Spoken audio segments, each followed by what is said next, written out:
और अब खबरें तफसील से। तेलंगाना पुलिस को मुल्क भर में फ्रेंडली पुलिस माना जाता है, लेकिन शमशाबाद एयरपोर्ट के करीब ट्रैफिक पुलिस के जरिए एक मुस्लिम ड्राइवर को 3 दिनों तक हिरासत में रखकर बेदर्दी से पीटे जाने का मामला सामने आया है। पुलिस पर ड्राइवर को गैर कानूनी तौर पर हिरासत में रखने और मुसलमानों के खिलाफ रिमार्क्स करने और साथ ही नौजवान को पाकिस्तान चले जाने जैसी बातें कहने का इल्जाम है। नौजवान ने दारुस्सलाम में असदुद्दीन ओवैसी से मुलाकात करके पुलिस मजालिम की दास्तान सुनाई और रिहाई मिलने पर इजहार तशक्कुर किया। असदुद्दीन ओवैसी ने डीसीएम ड्राइवर सुबहान को गैर कानूनी तौर पर हिरासत में रखने की मजम्मत की। उन्होंने कहा कि अगर कानून के मुहाफिज ही कानून की खिलाफ वर्जी करेंगे तो इंसाफ कौन करेगा। असदुद्दीन ओवैसी ने ट्वीट करके साइबराबाद पुलिस कमिश्नर और तेलंगाना पुलिस सरबराह को इस मामले पर कार्रवाई करते हुए मुतल्लिका पुलिस मुलाजमीन को फौरी मुअत्तल करने की मांग की है। 7:30 या 8 बजे की बात है।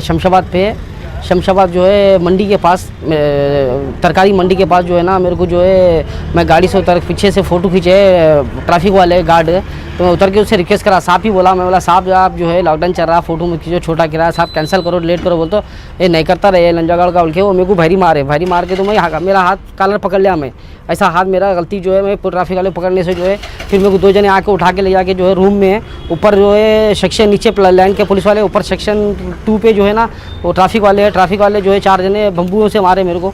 लकड़ी प्लास्टिक का जो गैस पाइप आता है, गैस पाइप से पूरा मेरे को मार के पूरा तकलीफ में भी। और जो है कि सब ट्रैफिक वाले जो है ना वो बड़े साहब भी आके मेरे पैरों पे घुंदल के लबर से मारे, थलवों पे और हाथ पे भी मारे बाद जो लाइन के पुलिस वालों के आने के बाद लाइन के पुलिस वाले देख के परेशान होकर जो है ना मेरे को अच्छे से उन लोग रख के उसको दवा लगा के कम करने की भिजाने वाले थे। असद साहब की बदल अल्हम्दुलिल्लाह जो उनका फ़ोन वाले से मेरे को छोड़ा गया, नहीं तो मेरे को और 8-10 दिन रखे। मेरे जो दर्द है, मेरे को जो बहुत बुरे तकलीफ़ें हैं, मेरे को मारे, बहुत बुरा मारे। ट्रैफिक वाले मारे, ये लाइन वाले नहीं मारे, ट्रैफिक वाले मारे। तो सर्कल साहब जो है ना लाइन के पुलिस वाले, उन्होंने जो है बाबू तू बाहर गया तो एक्शन करेंगे बोल के मेरे को थोड़े दिन रखे पीएस में मेरे को रखे। जा इलाज चल रहा था, ट्रीटमेंट कर रहे थे, ट्रीटमेंट करके छोड़ने वाले थे मेरे को जो है। और टॉर्चर भी करे, मेरे को बोले तुम लोग के अंदर गर्मी बहुत है बोल के जो है वो ट्रैफिक वाला बड़ा जो साहब है उसका 3 इशार था, वो मेरे को पैर से भी खुंदला और बोला तुम लोग के अंदर गर्मी बहुत है। और 2 गार्ड नीचे आके मैं जब जेल में मेरे को रखे थे नाइट में चाशुम्बे की रात में मेरे को जो है ना तो तुम लोग के अंदर गर्मी, तुम लोग का जो है पाकिस्तान चले आ रहे बोल के मेरे को बोला है। आगे बढ़ते तेलंगाना के वजीर आला चंद्रशेखर राव ने आज कोविड के मरीजों के इलाज के लिए बनाए गए गांधी अस्पताल का दौरा किया। उन्होंने अस्पताल में मरीजों की अयादत की और इनसे तफसीलात हासिल की। डॉक्टर्स, नर्स व दीगर तिब्बी अमले की सताइश करते हुए उन्हें बेहतर से बेहतर इलाज का मशवरा दिया। वजीर आला ने मरीजों को यकीन दिया है कि रियासती हुकूमत इनको बेहतर इलाज की फराहमी के लिए तमाम तर कोशिशें कर रही है। केसीआर ने कोविड-19 और इमरजेंसी वार्ड, आईसीयू और आउट पेशेंट वार्ड का भी दौरा किया। वज़ीर आला ने शहर हैदराबाद के इस अहम गांधी अस्पताल में मरीजों को फराहम की जा रही तिब्बी खिदमात पर इत्मीनान का इजहार किया। उन्होंने अस्पताल के हुक्काम से इमरजेंसी दवाओं के साथ साथ ऑक्सीजन की सप्लाई के बारे में भी मालूमात हासिल की।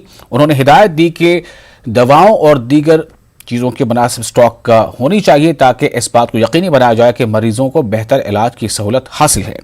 इस मौके पर तेलंगाना के वज़ीर ख़जाना टी हरीश राव और chief secretary Somesh Kumar, health and medical department के हुक्काम भी इनके साथ ही मौजूद थे।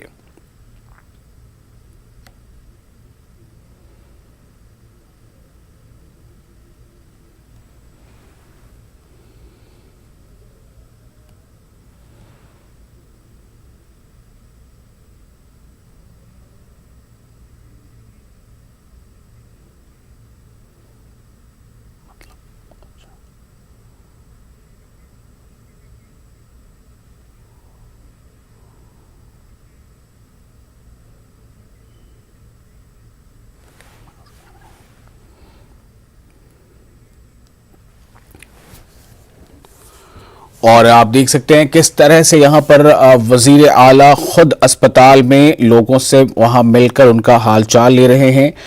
हालांकि ये कहा जा रहा है कि अगर ये पीपी किट में भी होते तो शायद ज्यादा बेहतर होता, ऐसी भी बातें सामने आ रही हैं। लेकिन इनके साथ जो पूरा अमला है और खुद वजीर आला जो केसीआर है, उनके चेहरे पर मास्क लगा है और अक्सर लोगों ने डबल मास्क भी लगा रखा है। तो ये एक कोशिश है। अब इसमें ये समझा जा सकता है कि किस हद तक यहाँ पर जो एसओपीज हैं यानी स्टैंडर्ड ऑपरेटिंग प्रोसीजर्स हैं, उनका किस हद तक इस पर अमलावरी हुई या नहीं हुई, इस पे एक अलग बात हो सकती है। लेकिन पीपी किट नहीं है, इसको लेकर कुछ सवाल जरूर उठे हैं। और ये गांधी अस्पताल जो एक बड़ा अस्पताल है जिसे खास तौर से कोविड पेशेंट्स के लिए मख्तस कर दिया गया है, इसका ये वहां पर जायजा लेते हुए और जो वहां तिब्बी अमला है उससे बात करते हुए, यहां तक कि मरीजों से भी हालचाल लेते हुए वज़ीर आला देखे जा रहे हैं। पीपी किट में वो नहीं है, इस पर एक सवाल उठ रहा है कि आखिर पीपी किट क्यों नहीं है। अगर ये बेहतर होता कि वो पीपी किट के साथ होते तो जो एसओपीज है, स्टैंडर्ड एसओपीज हैं, उस पर अमलावरी की बातें बिल्कुल जाहिर होती।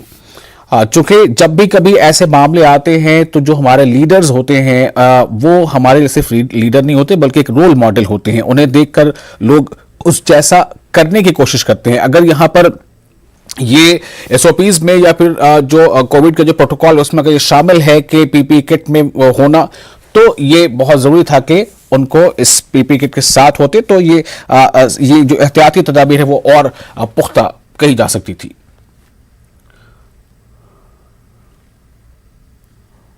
और जिस तरह आप देख रहे हैं कि वार्ड में जब वज़ीर आला ने खुद मरीजों से या उनके तीमारदार भी अगर हैं तो उनसे भी बात की है, यहाँ पर क्या आप ये महसूस कर सकते हैं कि वार्ड के अंदर जब या अस्पताल के अंदर वज़ीर आला हैं तो किस हद तक वहाँ पर सोशल डिस्टेंसिंग का ख्याल रखा जा सका है? क्योंकि कहते हैं कि तस्वीरें सब कुछ बयां कर देती हैं, इन तस्वीरों से बहुत कुछ देखा समझा जा सकता है।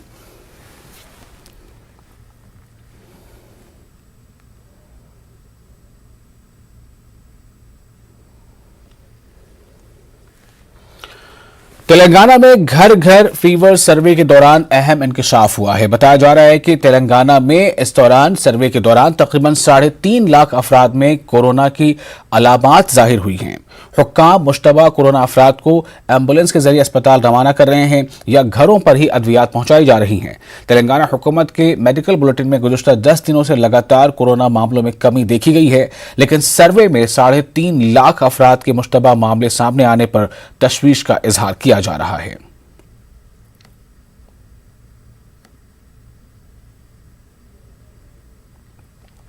उधर तेलंगाना के महकमे डायरेक्टर महकमे health and medical doctor Srinivas Rao ने कहा है कि रियासत में गुज़श्ता 2 हफ्तों के दौरान कोरोना वायरस के केसों में 50% की कमी हुई है। और उन्होंने कहा कि कोरोना की दूसरी लहर में तेलंगाना में अब तक 2,37,000 अफराद कोरोना से मुतासर हुए हैं और फिलहाल 78,000 से ज्यादा अफराद ज़ेरे इलाज हैं। उन्होंने कहा कि रियासत में कोरोना की अमवात की शरह भी काफ़ी कम है। रियासत में कोरोना के इलाज के लिए तैयार रखे गए बिस्तर काफ़ी खाली हैं। हैदराबाद के अलावा रियासत के दीगर मकामात के अस्पतालों में कोरोना का इलाज करवाने वाले मरीजों में 40% मरीज का ताल्लुक दीगर रियासतों से बताया गया।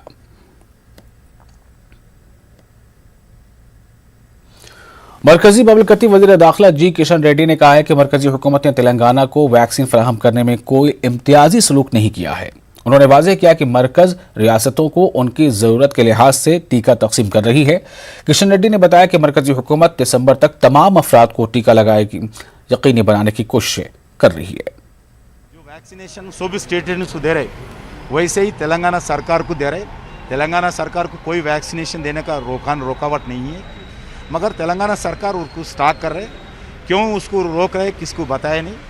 कितना है, डेथ रेट कितना है, तेलंगाना का पॉपुलेशन कितना है, इसके हिसाब से वैक्सीनेशन तेलंगाना सरकार को भी हर दिन अलॉटमेंट कर रहे, हर दिन आ रहे। सबको अपील करना चाहता हूँ, दिसंबर तक देश में रहने वाले सभी लोगों को वैक्सीनेशन देने का प्रयास आदरणीय प्रधानमंत्री नरेंद्र मोदी जी के द्वारा हर फार्मा कंपनी, हर रिसर्च सेंटर, ICRT से बात कर रहे, हर देशों से बात कर रहे।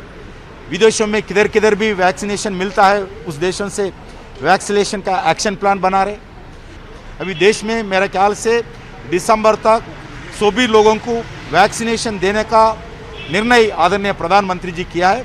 जब तक वैक्सीनेशन पूरा आपका घर को आपका बाड़ी तक नहीं पहुंचता है, जब तक पूरा सावधान रहना चाहिए, सभी प्रिकॉशंस लेना चाहिए।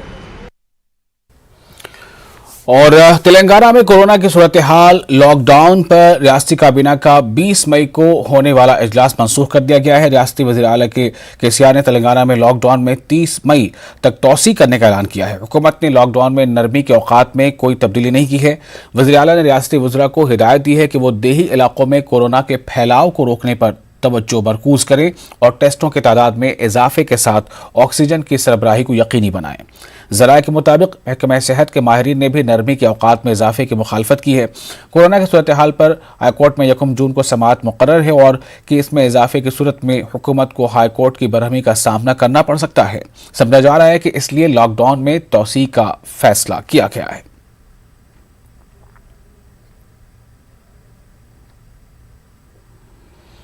तो तेलंगाना में कोरोना के चलते लॉकडाउन जारी है। अवाम को उम्मीद थी कि अब इन्हें कुछ राहत मिलेगी, लेकिन हुकूमत ने कर्फ्यू में 30 मई तक तौसी कर दी है। सुबह 6 से 10 बजे तक राहत दी गई है। इस दौरान बाजारों और सड़कों पर लोगों का हुजूम देखा जा रहा है। अवाम की उमड़ी भीड़ को देखते ही ये समझा जा सकता है कि जिस मकसद के लिए लॉकडाउन लगाया गया था वो मकसद शायद फौत होता नजर आ रहा है।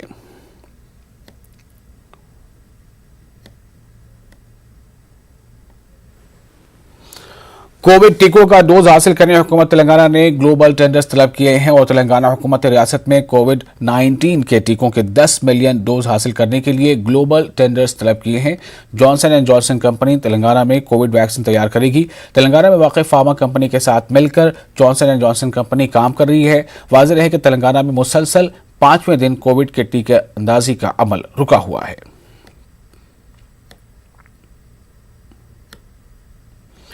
तेलंगाना पब्लिक सर्विस कमीशन की तश्कील अमल में लाई गई है। रियासती गवर्नर डॉक्टर तमिलसाई सौंदरराजन की कमीशन के अरकान को मंजूरी दे दी है। टीपीपीएस का chairman doctor B Janardhan Reddy को मुकर्रर किया गया है। कमीशन के दीगर अराकीन में रामावधन सिंह, प्रोफेसर बी लंगारेड्डी, कोटला अरुणा कुमारी और सुमित्रा आनंद तनोब, किरण रविंद्र रेड्डी और रावेली चंद्रशेखर राव और सत्यनारायण शामिल हैं। इस मरतबा पब्लिक सर्विस कमीशन में एक भी मुस्लिम नुमाइंदे को शामिल नहीं किया गया है। कमीशन की गुज़श्ता मियाद में मतीन कादरी को कमीशन का रुकन मुकर्रर किया गया था।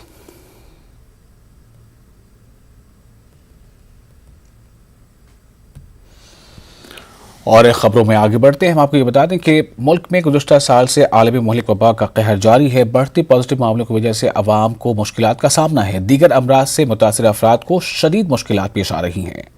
डायलिसिस, हार्ट कैंसर, इसके अलावा खून न बनने वाला मर्ज, थैलेसीमिया के मरीजों की जिंदगी खतरे में दिखाई दे रही है।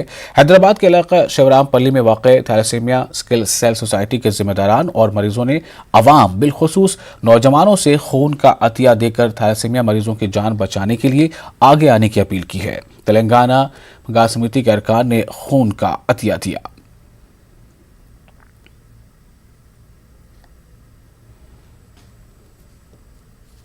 हमारे थैलेसीमिया सोसाइटी में टोटल 3000 पेशेंट्स रजिस्टर्ड है, जो तेलंगाना, आंध्रा और सराउंडिंग डिस्ट्रिक्ट से यहाँ पर डेली 30 to 40 पेशेंट्स को यहाँ ब्लड ट्रांसफ्यूजन दिया जाता है। फ्री ब्लड ट्रांसफ्यूजन दिया जाता है। यहाँ पर ब्लड की बहुत ही तंगी है, इसीलिए कि पेंडेमिक की वजह से हम कैंप नहीं कर सक रहे और डोनर्स को, पेशेंट्स को बहुत तकलीफ़ का सामना करना पड़ा।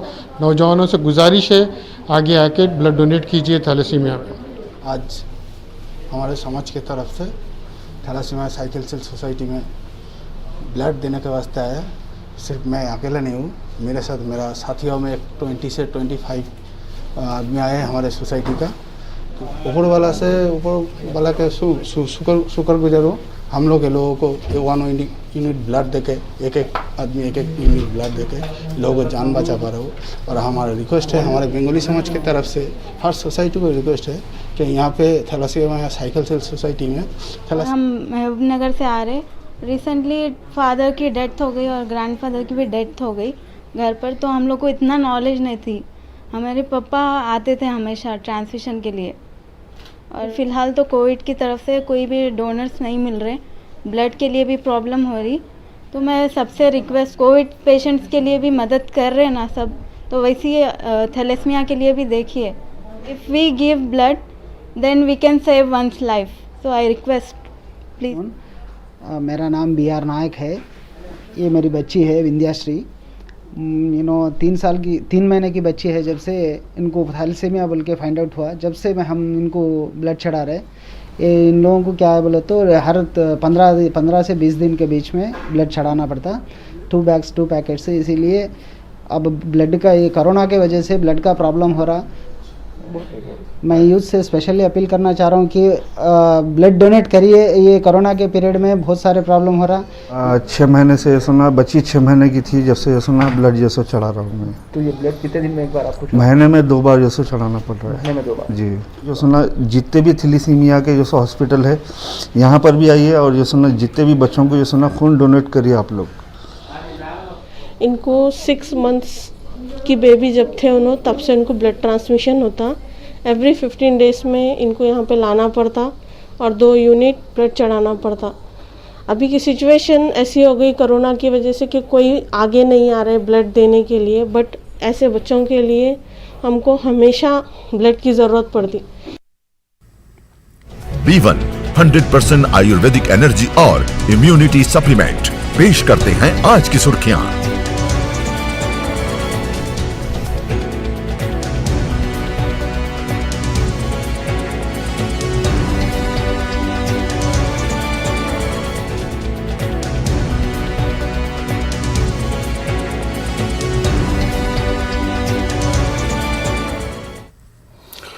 और कोरोना वबा के दौरान बाहमी इमदाद और इन्हिसार का जज्बा मुस्तहकम हुआ है। मुल्क इस वबा से मुत्तहिद होकर मुकाबला कर रहा है।